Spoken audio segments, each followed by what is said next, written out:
Film की शुरुआत में हम मैक्स नाम के एक आदमी को देखते हैं जो किसी रहस्यमय जगह पर एक डायनासोर से बचकर भाग रहा होता है। पर तभी उसके सामने एक गड्ढा आ जाता है जिसके नीचे लावा बह रही होती है। इसलिए अब कोई चारा ना होने पर वो कूद कर उस गड्ढे को पार करने की कोशिश करता है, लेकिन दुर्भाग्य से मैक्स गड्ढे के अंदर गिरकर मारा जाता है। तब मैक्स के भाई ट्रेवर की आंख खुल जाती है, यानी कि वो ये सब बस अपने सपने में देख रहा था। दरअसल आज से 10 साल पहले मैक्स कहीं लापता हो गया और तब से ट्रेवर को अजीब से सपने आते कि आखिर उसके साथ क्या हुआ होगा।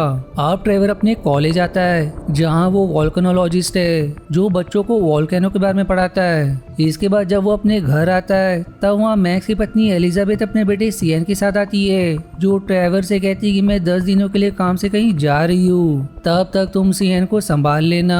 जिस पर ट्रेवर मान जाता है। साथ ही एलिजाबेथ उसे मैक्स की पुरानी चीजों का एक डब्बा देकर वहाँ से चली जाती है। इसलिए ट्रेवर उसे चेक करने लगता है जिसके अंदर से उसे journey to the centre of the earth नाम की एक किताब मिलती है जिसे हमेशा मैक्स पढ़ा करता था। उस किताब में अब ट्रेवर को मैक्स द्वारा लिखे हुए कुछ नोट्स भी मिलते हैं जिसे देख कर वो दंग रह जाता है और तुरंत उस किताब को लेकर सीएन के साथ मैक्स के लैब आता है और उसके कंप्यूटर में सारी चीजें चेक करने लगता है। तब उसे कंप्यूटर में दुनिया की 3 जगह बने वोल्केनो पर सेम वैसी ही रीडिंग दिखाई देते जैसी 10 साल पहले मैक्स के गायब होने के समय पर देखा गया था, लेकिन नोट में सिर्फ 3 जगह के बारे में लिखा था। पर कंप्यूटर में उसी आइसलैंड में बने एक वोल्केनो से भी रीडिंग मिलती है जिससे उसे लगता है कि हो ना हो मैक्स वहीं गया होगा। इसलिए वो सियन के साथ आइसलैंड के लिए निकल जाता है। अब ट्रेवर और सियन दोनों आइसलैंड पहुंचकर उस साइंटिस्ट के घर आते हैं जिसका नाम किताब में लिखा हुआ था, लेकिन घर पहुंचने के बाद उन्हें साइंटिस्ट की बेटी हैना से पता चलता है कि उनकी 30 साल पहले ही मृत्यु हो गई।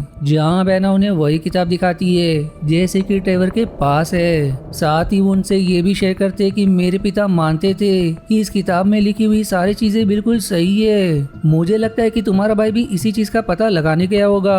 जो सुनकर ट्रेवर दंग हो जाता है। वो अब हैना से सवाल करता है कि क्या तुम हमें उस वोल्केनो के पास ले जाओगी जहाँ से हमें रीडिंग मिल रही है, जिस पर वो मान जाती है क्योंकि वो एक माउंटेन गाइड है। इसके बाद अब सभी उसी वोल्केनो के लिए निकल जाते हैं। जहाँ पहुंचने पर ट्रेवर को मैक्स द्वारा लगाया हुआ एक डिवाइस मिलता है जिससे उसे रीडिंग मिल रही थी। वो अब जैसे उस डिवाइस को निकालने की कोशिश करता है वहाँ आकाश से बिजली गिरने लगती है। इसलिए हैना और सैन तुरंत सामने बनी एक गुफा के अंदर चले जाते हैं क्योंकि वो डिवाइस ही बिजली को अपनी तरफ आकर्षित कर रहा था। लेकिन ट्रेवर जैसे तैसे उस डिवाइस को निकालकर गुफा की तरफ बढ़ने लगता है, पर इससे बिजली और भी ज्यादा उसकी तरफ गिरने लगती है। इसलिए ट्रेवर उस डिवाइस को गुफा के बाहर ही फेंककर उसके अंदर चले जाता है, लेकिन न बिजली गुफा के मुंह पर गिरकर बाहर निकलने के रास्ते को बंद कर देती है जिससे सभी उसके अंदर ही फंस जाते हैं। आप सभी गुफा से बाहर निकलने का रास्ता ढूंढने लगते हैं, जिसे ढूंढते वो सभी एक खाई के पास पहुंच जाते हैं जहाँ से ट्रेवर गिरने ही वाला होता है, लेकिन हैना उसे बचा लेती है। तब उन्हें वहाँ एक बोर्ड मिलता है जिसमें लिखा हुआ था कि यहाँ आना मना है। हैना बाकी उसे कहती है कि इस बोर्ड के अनुसार जरूर यहाँ कोई खदान होगी, इसलिए ऐसा बोर्ड लगाया गया है। हम इस खदान की मदद से यहाँ से बाहर निकल सकते हैं। और अब कोई चारा ना होने पर सभी रस्सी की मदद से उस खाई के नीचे उतरने लगते।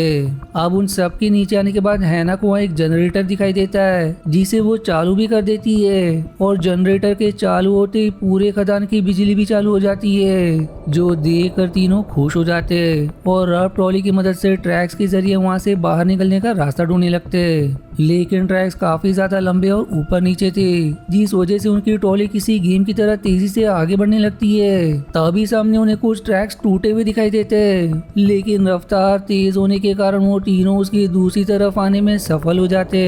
पर तब ट्रैक्स 3 लाइन में बदल जाती है जिससे ये तीनों भी अलग हो जाते।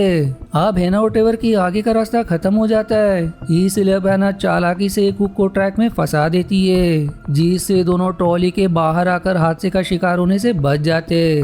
तब वहाँ सियन भी आ जाता है जिसकी बाद तीनों फिर से आगे बढ़ना शुरू कर देते और फिर एक ऐसी जगह पहुंच जाते जहाँ चारों तरफ हीरे लगे होते, जो देख कर वो तीनों खुश हो जाते।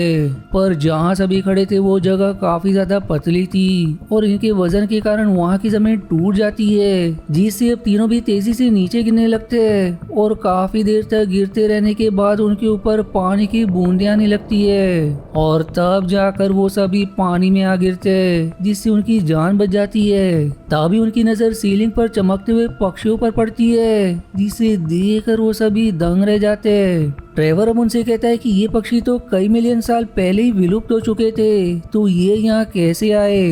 तभी उन्हें वो पक्षी एक तरफ जाते हुए दिखाई देते हैं, इसलिए वो लोग भी उनके पीछे जाते हैं। और तब जो नजारा उन्हें दिखाई देता है वो देखकर उनकी अपनी आंखों पर विश्वास नहीं होता, क्योंकि उनके सामने पृथ्वी का केंद्र था, जो देखकर सभी एकदम खुश हो जाते हैं। इस पर अब ट्रेवर कहता है कि मैक्स और हैना के पिता बिल्कुल ठीक थे।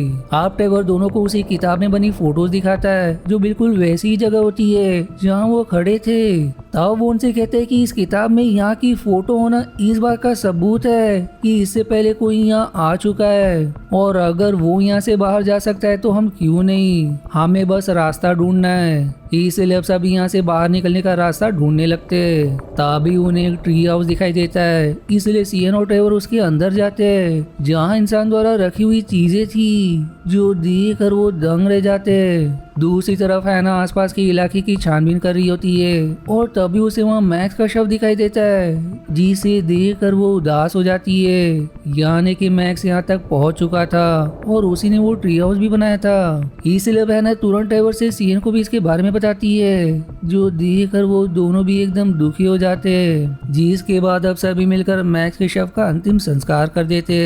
अब ट्रेवर और हैना दोनों ट्री हाउस से मिले मैक्स के नोट को पढ़ रहे होते, जिससे उन्हें पता चलता है कि यहाँ का तापमान 200 डिग्री तक चला जाता है, और इसी कारण से मैक्स की मृत्यु हो गई होगी। साथ ही उसने यहाँ से बाहर जाने का काफी हद तक रास्ता ढूंढ लिया था, इसीलिए वो सभी उसी रास्ते के अनुसार यहाँ से बाहर निकलने का तय करते। जिसके बाद सभी एक लकड़ी की नाव बनाकर एक बड़े से चादर जैसे कपड़ों को उस पर बांध देते, ताकि जैसी हवा उस चादर पर पड़े वो उनकी नाव को समुद्र में आगे ले जाने लगे। और ऐसा ही होता है। अब जैसे ही वो हवा चादर पर पड़ती है वो उनकी नाव को समुद्र में आगे बढ़ाने लगती है, लेकिन तभी उन्हें समुद्र में काफी अजीब मछलियां दिखाई देती है, जो उन पर हमला करने उनकी तरफ बढ़ रही होती है। इसलिए वो सभी लकड़ी की मदद से बेसबॉल की तरह उन मछलियों को मारकर दूर फेंकने लगते हैं। पर अब समुद्र के अंदर से अजीब सांप जैसे क्रीचर्स बाहर निकलकर उन मछलियों को खाना शुरू कर देते हैं। जीसी का फायदा उठाकर ट्रेवर और बाकी जैसे तैसे अपनी नाव को क्रीचर के रास्ते से अलग करके दूसरी तरफ हो जाते, पर चादर काफी समय से पकड़े रहने के कारण हैना का हाथ छील जाता है, इसलिए ट्रेवर उसे संभालने जाता है। लेकिन अब किसी की भी चादर को ना पकड़ पाने के कारण वो नाव से दूर हो जाता है, इसलिए सीएन तुरंत उसे पकड़ लेता है। पर दुर्भाग्य से हवा काफी तेज थी, जो सीएन को अपनी साथ हवा में उड़ाकर दूर ले जाती है। अब कुछ समय बाद जब सीएन को होश आता है तो वो अपने आप को समुद्र के किनारे अकेला पाता है। तभी उसके पास वो पक्षी आती है, इसलिए वो उसके पीछे चला जाता है। दूसरी तरफ ट्रेवर और हैना भी समुद्र के किनारे आकर सीएन को ढूंढ रहे होते, लेकिन वो उन्हें कहीं नहीं मिलता, और अब परेशान होकर वो एक जगह बैठ जाते, और तब उन पर कार्निवरस पौधे हमला कर देते। ट्रेवर उन्हें मारने की कोशिश भी करता है, लेकिन एक पौधा हैना को पकड़कर उसका गला दबाने लगता है, इसलिए अब ट्रेवर उन पौधों को मारते हुए जड़ ही उखाड़ देता है, जिससे वो हैना को छोड़ देता है। जिसके बाद वो दोनों तुरंत वहाँ से आगे बढ़ जाते।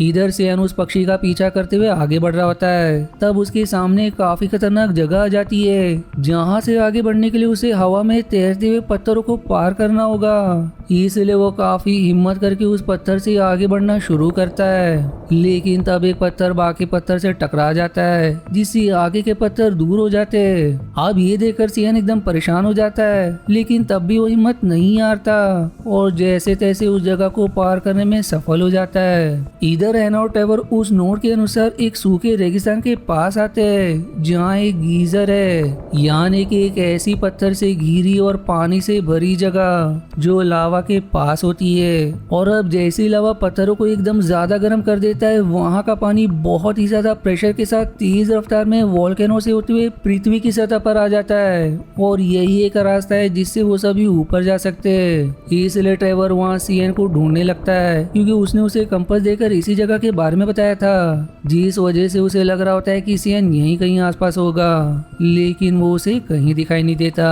वहीं से उसी रेगिस्तान के पास उस पक्षी का पीछा करते हुए आ जाता है, जहाँ कई सारे डायनासोर के कंकाल होते हैं, लेकिन ट्रेवर के काफी दूर होने के कारण वो उसे देख नहीं पाता। वहीं द टेवर हैना से कहता है कि अगर तुम्हें सतह पर जाना है तो जा सकती हो, पर मैं सियन को लिए बगैर नहीं जाऊंगा। तब हैना उसे कहती मैं गीजर के पास जा रही हूँ और वहीं तुम्हारा और सियन का इंतजार करूंगी। जो सुनकर ट्रेवर खुश हो जाता है, इसलिए वो वहाँ से सियन को ढूंढने निकल पड़ता है। वहीं सियन के पीछे एक बहुत ही विशाल डायनासोर पड़ जाता है, जिससे बचकर सियन एक जगह छिप जाता है। तब उसकी पुकार ट्रेवर सुन लेता है, इसलिए वो तुरंत सियन को बचाने पड़ता है, जिसमें वो सफल भी हो जाता है। पर अब इससे डायनासोर उन दोनों के पीछे पड़ जाता है। तब ट्रेवर को वहाँ एक कमजोर जमीन दिखाई देती है, इसलिए वो डायनासोर को खुद के पीछे लगाकर उसे कमजोर जमीन के पास ले आता है और डायनासोर का वजन ज्यादा होने के कारण वो उसके अंदर गिरकर मारा जाता है। फिर सियन और ट्रेवर दोनों गीजर के पास आते, लेकिन वहाँ का पानी गर्म था, इसलिए उन्हें एक नाव की जरूरत थी। तभी है ना एक डायनासोर के मुंह को नाव की तरह प्रयोग करते हुए वहाँ आती है, जो देखकर वो दोनों खुश हो जाते और उस पर सवार होकर आगे बढ़ने लगते। लेकिन तभी वो दोनों एक गड्ढे में आकर फंस जाते, जो वही गीजर वाली जगह होती है, जिसके ठीक नीचे लावा और चारों तरफ पत्थर है, जिसकी दूसरी तरफ पानी भरा हुआ है। तब ट्रेवर को उन पत्थरों पर मैग्नीशियम लगा हुआ मिलता है, इसलिए वो एक फ्लेयर लगाकर उसमें धमाका कर देता है और अब धमाके के कारण सारा पानी लावा पर जा गिरता है, जिससे पानी का प्रेशर एकदम तेजी से ऊपर जाने लगता है। जिसी की मदद से वो तीनों जमीन की सतह पर आने में सफल हो जाते और गिरते हुए वो सीधे किसान के खेत में आ जाते, जिससे उसका खेत बर्बाद हो जाता है। तब इस चीज की भरपाई करने के लिए सियान उसे खदान से मिला एक हीरा दे देता है, जिसे पाकर वो किसान एकदम खुश हो जाता है। साथ ही सियान ने और भी कई सारे हीरे ले लिए थे, जो देखकर हैना और ट्रेवर हैरान तो वहीं खुश भी हो जाते। अब मूवी की आखिरी सीन में ट्रेवर सियन को एक और किताब देकर कहता है कि अगली छुट्टी में हम यहाँ जाएंगे, जिस पर सियन मान जाता है। तब वो अपने बैग से उसी पक्षी को निकालता है जो उसे रास्ता दिखाता था, और अब जैसे वो पक्षी बैग से बाहर आता है वो उड़ने लगता है, इसलिए अब सियन उसे पकड़ने जाता है। जीसी हैप्पी एंडिंग के साथ ये मूवी यहीं समाप्त हो जाती है। आशा है आपको मेरी एक्सप्लेनेशन पसंद आई। यदि हाँ तो प्लीज वीडियो को लाइक करना और चैनल को सब्सक्राइब करके सपोर्ट करना ना भूलें। मिलते हैं अगले एक्सप्लेनेशन वीडियो में, तब तक के लिए धन्यवाद दोस्तों।